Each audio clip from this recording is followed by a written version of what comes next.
boa noite. Termina neste Globo Repórter a reportagem sobre extraterrestres. Neste programa vamos conhecer mulheres que dizem ter sido usadas em experiências genéticas dos ETs e até tiveram filhos com eles. Um pesquisador mineiro afirma que figuras do nosso folclore são, na verdade, naves espaciais. O repórter Pedro Bial encontra na Rússia o piloto que teve 2 aviões derrubados por discos voadores. Na investigação do repórter Domingos Meirelles sobre os ETs, uma das histórias mais impressionantes começa numa sessão hipnose. Essas cenas são de um vídeo amador. Uma brasileira que diz ter vivido um contato com seres extraterrestres em 1986 se submete a uma hipnose regressiva para recordar essa experiência. Imagens gravadas por estudiosos brasileiros em 1989. Essas são cenas de um filme lançado em 1991. A personagem principal também se submete à hipnose para lembrar exatamente o que aconteceu. O que são essas imagens de uma regressão? O que é esse conteúdo? Quer dizer, são fantasias, são alucinações ou são fatos reais? Quer dizer, atualmente está se chegando à conclusão que são fatos reais. Quer dizer, em qual realidade nós não sabemos? Quer dizer, o que está provocando essa fenomenologia no inconsciente das pessoas que está sendo recuperado nessas regressões, nós não sabemos. Mas o fato é que ele é repetitivo, e ele é repetitivo no mundo inteiro. Ele segue o mesmo padrão, então ele não pode ser só fantasia. A jovem brasileira, que também diz ter tido um contato com seres extraterrestres, foi uma das pacientes da psicóloga Gilda Moura. Há vários meses que ela vem sendo acompanhada pelo médico Luciano Stanca. No dia 14 de junho de 1986, Beth, de 21 anos, e a prima Débora, de 16, tiveram uma experiência que marcou para sempre a vida delas. Débora e Beth subiam por essa ladeira, no bairro de Itaquera, em São Paulo, quando avistaram de repente uma luz forte e avermelhada que logo depois sumiu. Na verdade, a experiência delas estava apenas começando. Foi uma experiência assustadora. E Beth só concordou em nos dar essa entrevista sem se identificar. Ao entrarmos na rua da casa da minha tia, nós tivemos assim até uma surpresa, porque nós nos deparamos com ela no campo de futebol, aquela luz imensa, parada e imóvel no céu.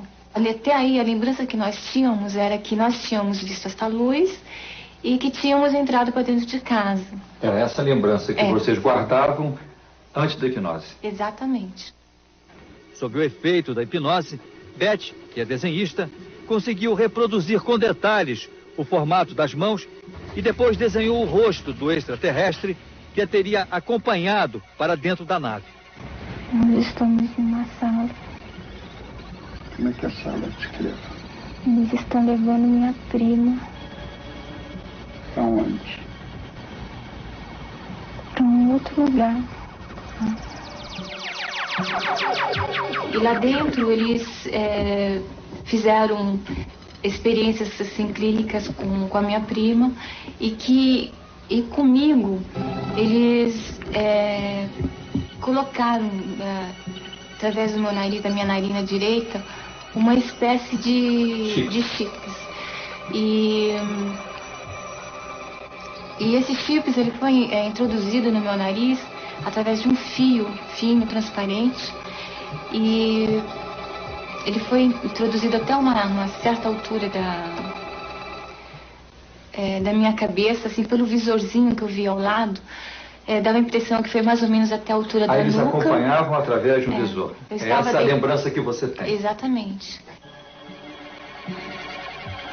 Eles tinham assim uma maneira de olhar pra gente que parecia assim, que eles olhavam até através da gente, que eles olhavam assim com uma profundidade e ao mesmo tempo com uma frieza. Nós levamos Beth a uma clínica especializada para tentar localizar o pequeno aparelho que ela diz ter sido colocado na sua cabeça através de uma das narinas. Segundo os médicos, só 2 exames radiológicos poderiam dizer se ela realmente tinha, de fato, algum implante na cabeça. O primeiro, uma tomografia computadorizada, não revelou a presença de nenhum corpo estranho no cérebro da jovem. O segundo, a ressonância magnética, um exame ainda mais sofisticado, também não encontrou nada. O que teria acontecido? Nós entramos dentro da estatística americana que esses ditos corpos estranhos, ou implantes, eles estariam presentes até mais ou menos 6 meses a 1 ano. Então, nós já esperávamos o não encontrar isso, que poderia ser algo, como descrevem os americanos, algo orgânico que é reabsorvido pelo corpo depois de algum tempo. Essa história, alguns cientistas acreditam e outros desconfiam. Mas as dúvidas são só dos pesquisadores. A própria personagem já chegou a uma conclusão. Apesar de toda a diferença física e tecnológica deles em relação a nós, eu senti assim que há uma ligação maior, uma ligação profunda, eu diria assim, uma ligação cósmica, universal, uma ligação que me dá assim me dá a certeza de que nós realmente não estamos sós. Um encontro com seres extraterrestres muda a vida de uma pessoa? Para responder a essa pergunta, a esteticista Maria Bianca nos convidou para assistir uma de suas aulas. Ela, que ensina técnicas de controle da mente com tanta autoridade, há alguns anos nem sabia o que era isso. Testemunha de Jeová, apegada às crenças da sua religião, Bianca aprendeu a trabalhar com energias cósmicas depois de um encontro misterioso. Ela lembra de cada cena como se fosse um filme. Tudo começou na noite em que o carro parou no meio de uma estrada e ela levantou os olhos para o céu.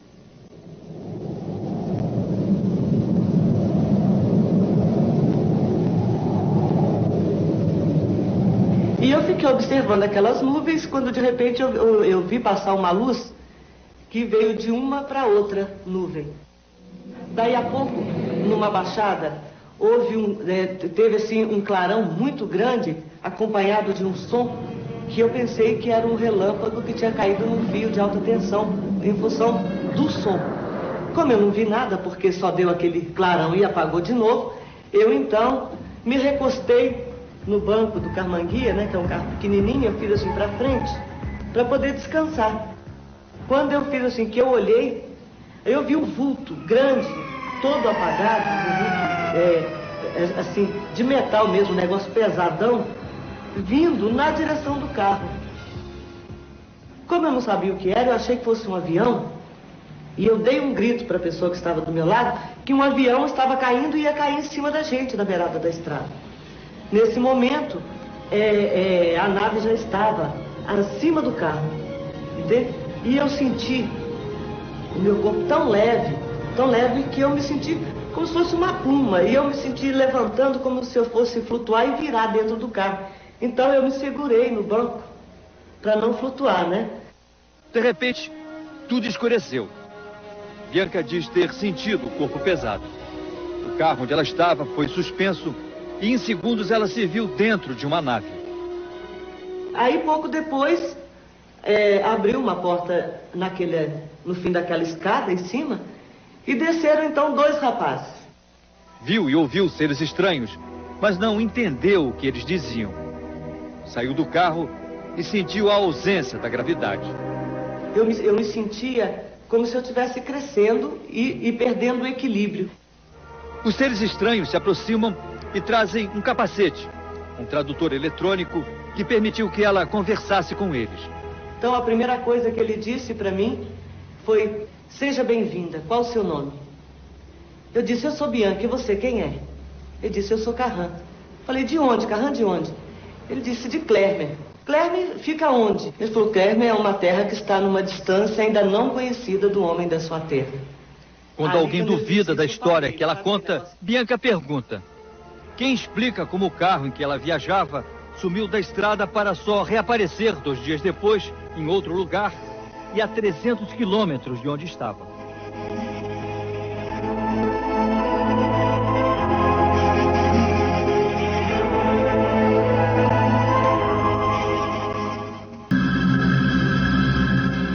Você acreditaria na existência de uma criança gerada por um ser humano e um extraterrestre? Parece ficção científica, mas é também a hipótese mais nova entre os estudiosos de ufologia do mundo inteiro.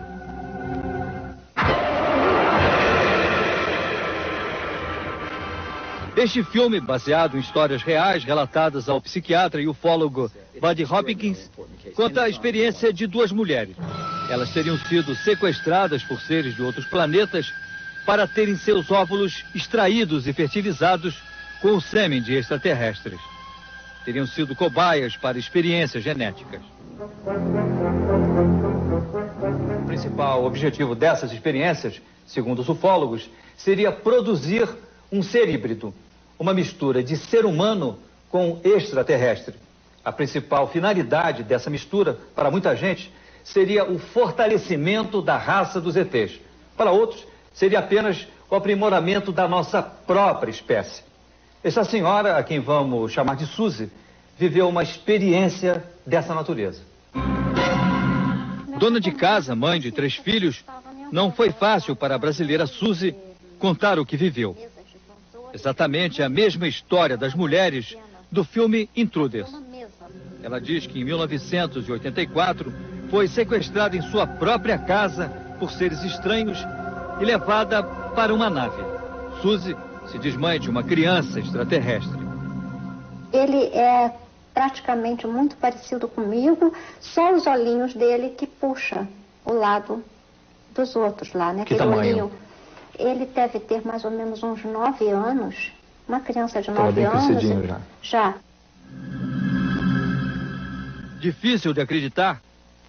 O caso de Suzy já foi exposto em um congresso internacional de ufologia e não chegou a ser uma surpresa. Os especialistas que ouviram a psicóloga Gilda Moura, que investiga a história há anos, também apostam na tese das experiências genéticas.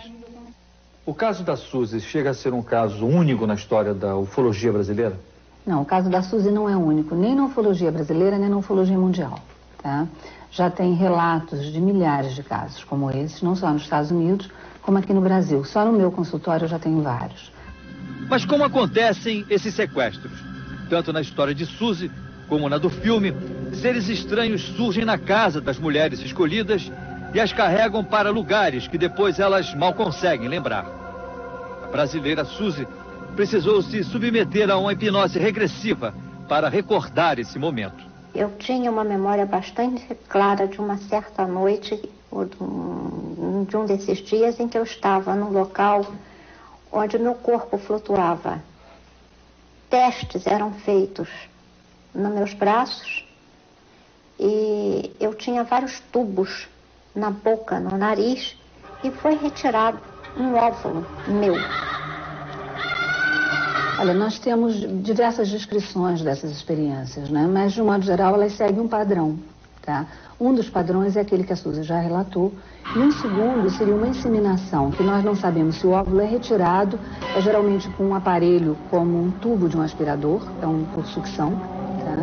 E depois esse óvulo é inseminado e reintroduzido, ou se ele já é inseminado na própria pessoa e o feto é geralmente retirado entre 3 e 4 meses de idade.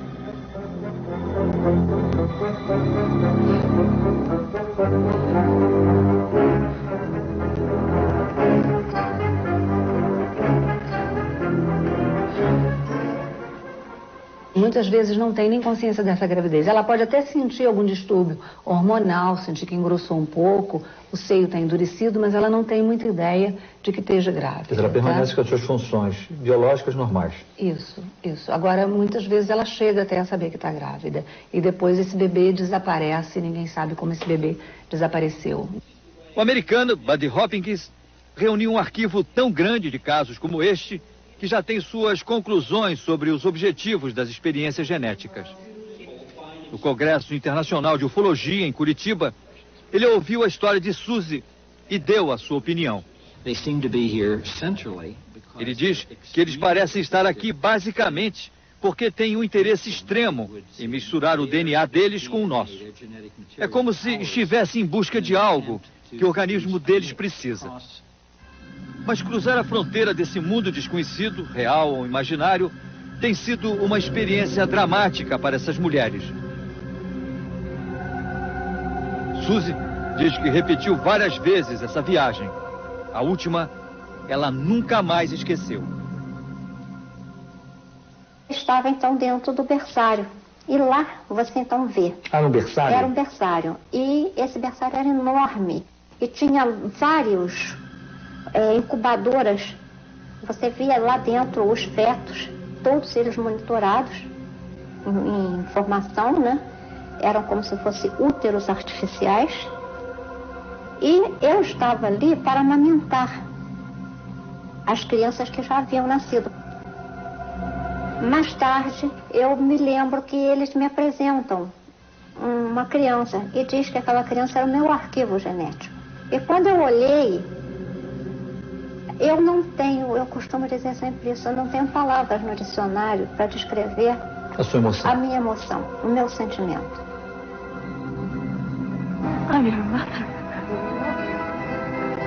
Eu não posso olhar o céu hoje como qualquer pessoa. Eu não tenho uma parte espiritual perdida lá em cima. É um pedaço meu que me toca profundamente, que eu sei que está vivo lá.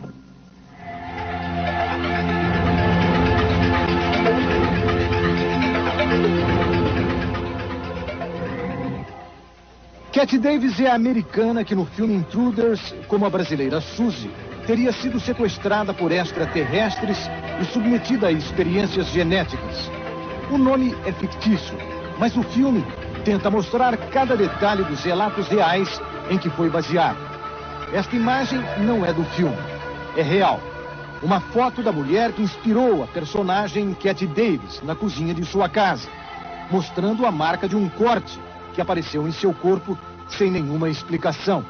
Para o ufólogo Buddy Hopkins, este é mais um sinal que não deixa dúvidas. Eles, os visitantes extraterrestres, acreditam que o corpo humano contém elementos genéticos que podem contribuir para aperfeiçoar a raça deles. Ou seja, eles não são inimigos para nos conquistar e nem amigos para nos ajudar. O que eles querem é resolver um problema deles. E as provas disso são muito fortes.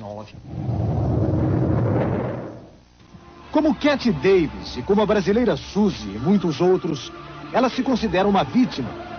Vítima involuntária de fenômenos, no mínimo, estranhos. E pode fazer parte, quem sabe, de um certo grupo de pessoas que, mesmo sem querer, conseguiu viver o futuro.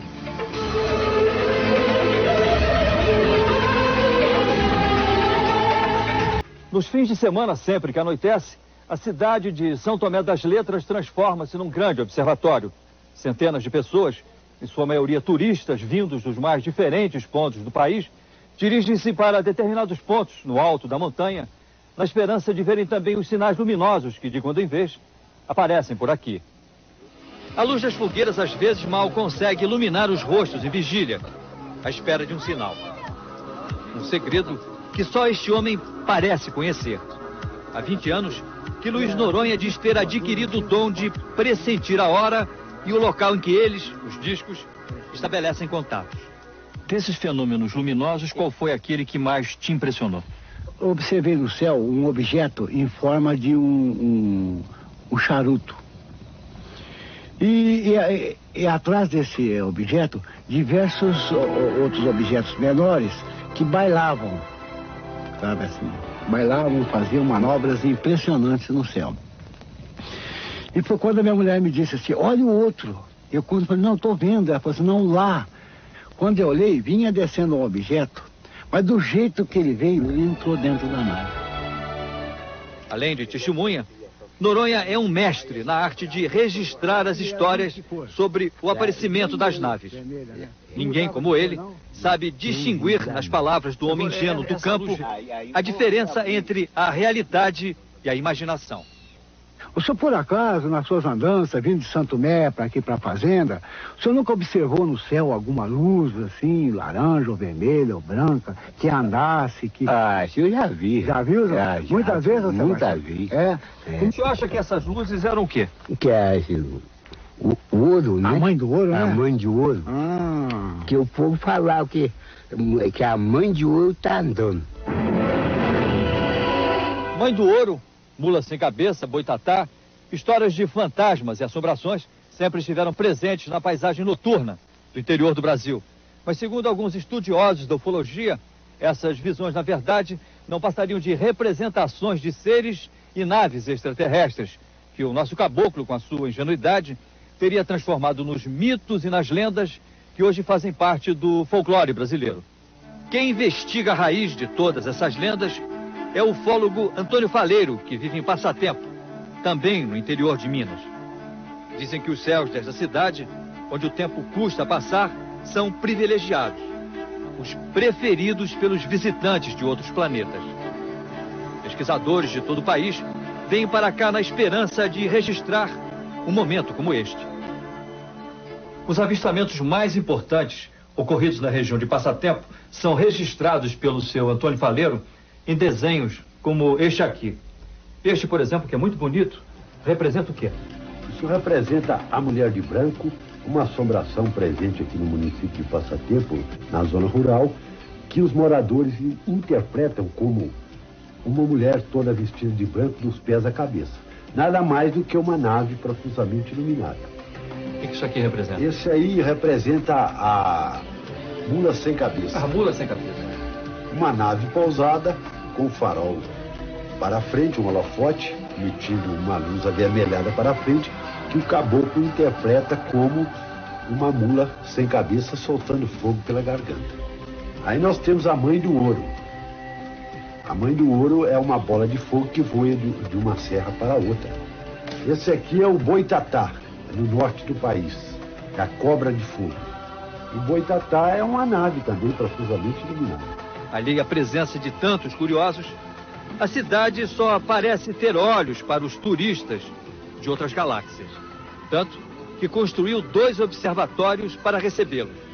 O mais novo foi batizado com o nome do próprio Faleiro, em homenagem às suas pesquisas. Nós vamos conhecer agora o primeiro observatório ufológico do Brasil. Ele foi imaginado e construído pelo seu Antônio Faleiro. Seu Antônio, qual é o significado desse quadro bem na porta de entrada do observatório? Isso aqui nós desenhamos o Sol e os planetas. E abaixo da Terra, um ser humano com a mão para cima em sinal de paz. Seria uma espécie de uma mensagem de boas-vindas aos visitantes de outros planetas. Exatamente. O nosso objetivo é este, é tentar um contato de terceiro grau aqui no observatório com esses seres que pesquisam a região de Passatempo e Minas Gerais.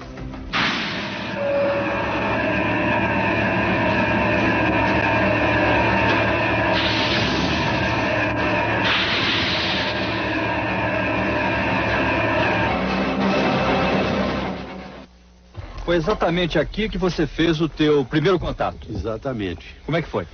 Foi da seguinte maneira. A gente estava de motocicleta e de repente vimos o OVNI numa serra distante. Estava pairando a baixa altura sobre uma mata. Com muita luz? Com muita luz. Era uma luz pequena, então nós começamos a piscar o farol da motocicleta. E nesse momento que eu insistia, de repente o OVNI piscou também 3 vezes. Aí eu mudei a sequência de piscadas, passei a piscar 2, 4, 1, e ele sempre respondia na mesma sequência de piscada.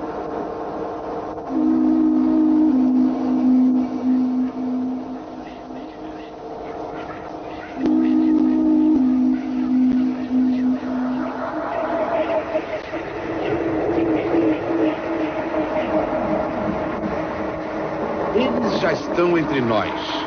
Pertencem a várias espécies, mas não são alienígenas. Você pode encontrá-los nos lugares mais insuspeitados. E eles se reproduzem muito rápido. Eles, os ufólogos. O estudo dos objetos voadores não identificados com este nome de ufologia tem menos de 50 anos. Durante esse meio século, aqui na Grã-Bretanha, por exemplo, as associações de ufologia vêm registrando uma média de 100 casos por ano, desde avistamentos até contatos do terceiro grau. Timothy Good é um best-seller garantido. Com mais de 30 anos de vigilância celeste, ele é quase um mito na comunidade ufológica. Timothy Good teve acesso aos arquivos da NASA, a Agência Espacial Norte-Americana. Ele nos mostra páginas e páginas de documentos secretos. Longos trechos foram totalmente apagados. O Sr. Good diz que é uma forma de proteger as fontes e os métodos de obtenção de informações. Timothy Good afirma que em 1947, no Novo México, o governo americano resgatou um disco voador e seus 2 tripulantes. Os corpos dos alienígenas teriam sido analisados. Com base nesses estudos, ufólogos americanos fizeram a radiografia do ET. Corpo pequeno, em média 1,10 m. Olhos muito grandes. Em lugar de nariz, 2 pequenas aberturas. Boca pequena e sem dentes. Órgãos internos bem simples. Um único órgão faz o papel de coração e pulmão. O sistema digestivo é mais eficiente que o nosso. A pele é elástica e muito resistente. O cérebro, mais complexo que o nosso, com mais massa cinzenta.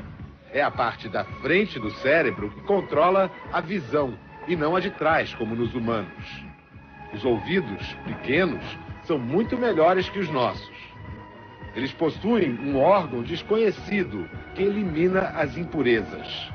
Tem 4 dedos nas mãos e 4 dedos nos pés. Só comem vegetais e vivem de 350 a 400 anos. A nave que os americanos capturaram teria sido estudada e até testada no ar. Segundo o ufólogo, daí vieram novas tecnologias, e ele cita o avião Stealth como exemplo. Albert Budden abriu a cabeça para novas possibilidades e chegou à seguinte conclusão: UFOs existem, mas não vêm do espaço cósmico.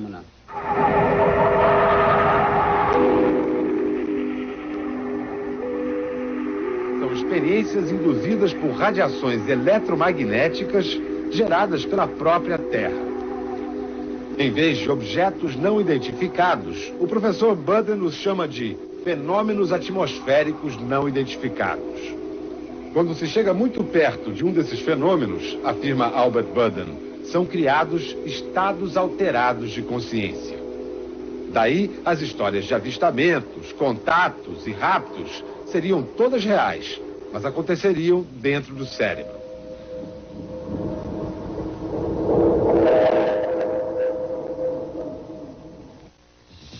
Você acredita que alguém seja capaz de fotografar um disco voador com tamanha nitidez? Estas fotos pertencem ao caso mais polêmico da ufologia mundial. O autor delas é o suíço Eduard Willy Meyer, um homem que metade dos ufólogos considera um impostor e a outra metade um descobridor. Este filme também foi feito pelo suíço Meyer. Seria mais uma fraude? Esse filme foi pesquisado pelo Major Como von Kiewicz no local. Ele verificou que essa árvore nunca existiu. Uma outra coisa, o objeto ele faz movimentos ao redor da árvore, tipicamente como movimento pendular, ou seja, como se tivesse um fio acoplado no objeto aqui em cima. Eu acho que é uma fraude esse filme. Este é o mais polêmico dos filmes realizados pelo suíço. Ele teria conseguido documentar um momento raro: a desmaterialização de um disco voador. Verdade ou mentira?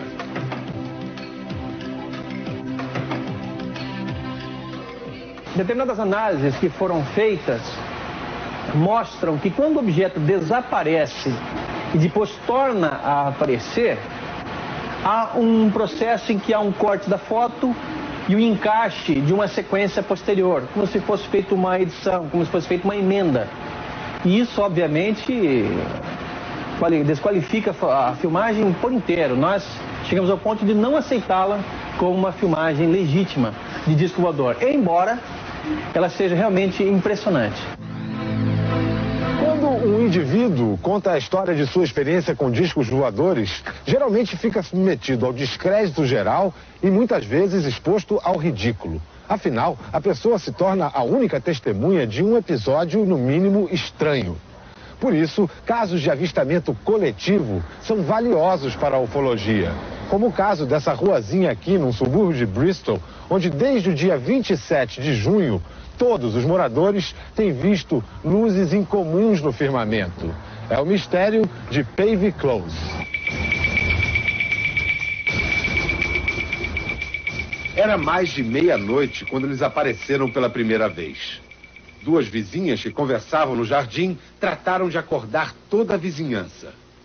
Em 20 minutos, a rua estava cheia de gente olhando para o céu. Dezenas de luzes coloridas sobrevoavam Pavey Close. Sobre os telhados surgiu um objeto, dos grandes, acompanhado de 3 pontos brancos.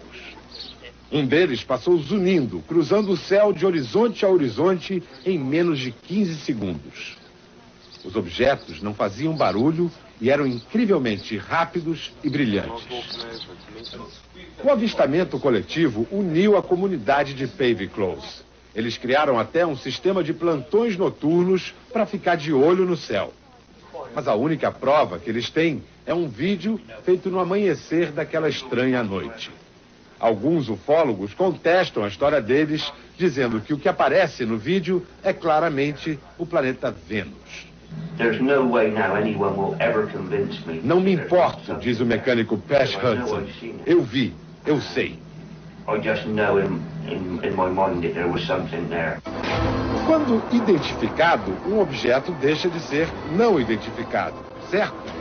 Errado. No caso dos moradores de Pavey Close, não há identificação que afaste a obsessão.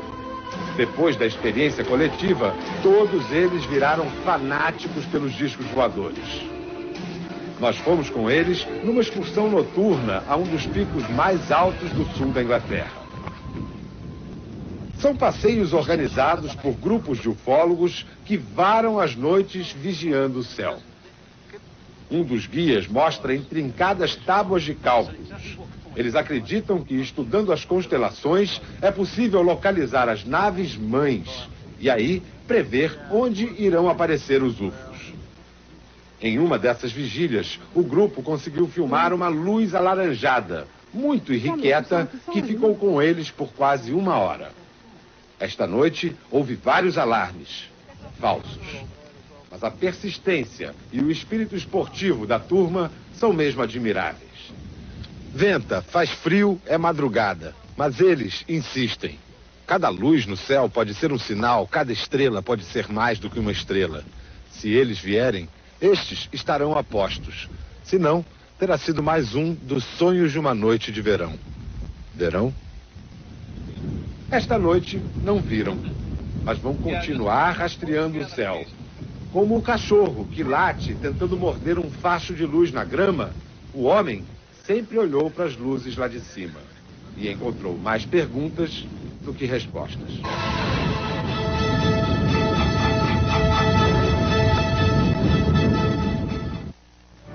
O piloto russo convence seus chefes. Discos voadores derrubaram 2 caças pilotados por ele. Você vai ver daqui a pouco. Daqui a pouco, agosto, último capítulo.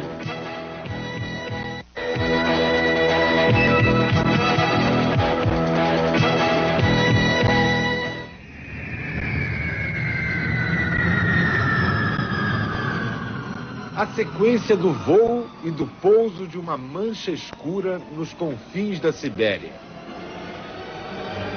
Uma esfera misteriosa fazendo evoluções nas montanhas do Cáucaso. Estes retratos em branco e preto são as evidências mais fortes que se pode encontrar na Associação Ufológica da Comunidade de Estados Independentes. Países onde até bem pouco tempo atrás, câmeras domésticas de vídeo não existiam.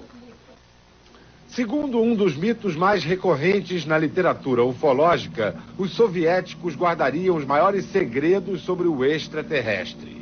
Corriam histórias de contatos entre astronautas soviéticos, recordistas de permanência no cosmos, e alienígenas na órbita da Terra.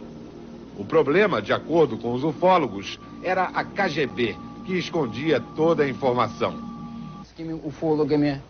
Os ufólogos eram tratados como dissidentes, conta o mais respeitado pesquisador de UFOs da Rússia, Vladimir Ajajá. Vários foram internados em hospícios. O Comitê Central tinha uma lista negra dos que cometiam a tal pseudociência da burguesia decadente. Depois de agosto de 91, ufólogos russos exigiram e conseguiram acesso aos arquivos secretos da KGB sobre objetos não identificados. Constatamos que não se tratava de um trabalho sistemático e científico, afirma o professor Ajajá. Encontramos 2.000 documentos, mas eram todos estudos e relatórios ocasionais. A maior parte, testemunhos de pilotos de avião que viram coisas estranhas no céu. Frequentemente, pilotos de aviões voltam à Terra com relatos de avistamentos de objetos não identificados. Aqui na Rússia, um piloto que voou bem mais alto, um astronauta, tornou-se o presidente da Associação Ufológica da Comunidade dos Estados Independentes. O astronauta Pavel Popovich, condecorado 2 vezes herói da União Soviética.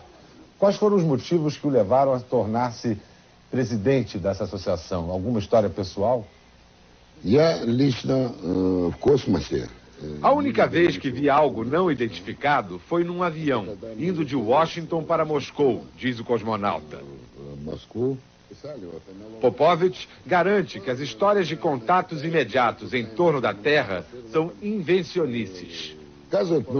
Se tomarmos 100% do que se fala e escreve sobre UFOs, apenas 5% podem ser considerados pesquisa científica séria, afirma o herói Popovich.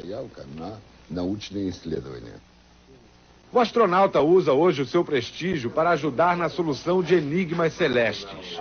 Histórias inexplicáveis, como a do piloto Maxim Churbakov. Você pode acreditar que um objeto não identificado paralisou e incendiou, sem usar nenhuma arma aparente, essa máquina de guerra chamada MiG? Você pode não acreditar, mas a justiça militar russa acreditou. No dia 14 de agosto de 1991, o piloto Maxim Churbakov, de 19 anos, fazia um voo de treinamento na Sibéria. A 1.400 metros de altitude, com 14 minutos de voo, Maxim informou ao controle em terra que algo estranho estava acontecendo. O motor estava parando e o número de rotações da turbina estava reduzido a 20% do normal. Nenhuma resposta do controle. Maxim se comunica mais uma vez com a Terra. No terceiro contato pelo rádio, ele diz: "Tenho que me catapultar." Silêncio no rádio, silêncio no avião. O motor parou totalmente. 1 minuto depois da primeira mensagem, vem a resposta do controle: "Catapulte-se." Maxim conta que depois desse primeiro incidente, ele passou por exames médicos completos e foi isento de culpa. 11 dias depois, lá vai Maxim voar de novo. Desta vez, estava a 4.000 metros, quando viu se aproximar à sua frente, do lado direito, uma esfera cor de fogo. Ele informou à Terra que estava vendo um UFO. Enquanto falava com o controle, o objeto se aproximou velozmente. O motor parou, o sistema elétrico pifou e o avião começou a pegar fogo. Maxim Churbakov teve que saltar de paraquedas de novo. E aí, a Justiça Militar não perdoou. Abriu inquéritos contra o jovem, acusado de crime contra o patrimônio do Estado. Depois de meses de investigação, a Procuradoria Militar concluiu que Maxim não havia cometido nenhum delito. O professor Ajajá afirma que o jovem piloto pertence a uma categoria de pessoas que, não se sabe porquê, atrai UFOs. Agora, fora da aeronáutica e recém-casado, Maxim Churbakov desfruta a lua de mel em Moscou e sonha com um emprego na aviação civil. Quem se habilita a ser passageiro dele? O astronauta Pavel Popovich lutou muito pela absolvição do nosso malfadado piloto. Como o presidente cético de uma associação ufológica, Popovich fala com o conhecimento de causa de quem já esteve lá em cima. Com a palavra, o cosmonauta. Não tenho dúvidas de que exista algo mais desenvolvido do que a civilização terrestre. Não sei como isso se chama, razão superior, Deus, ET, mas isto existe. Me convenci disto quando fui ao cosmos e vi esse enorme mundo infinito em movimento e harmonia. Não tenho mais dúvidas. Nós não estamos sozinhos. То есть мы не одни.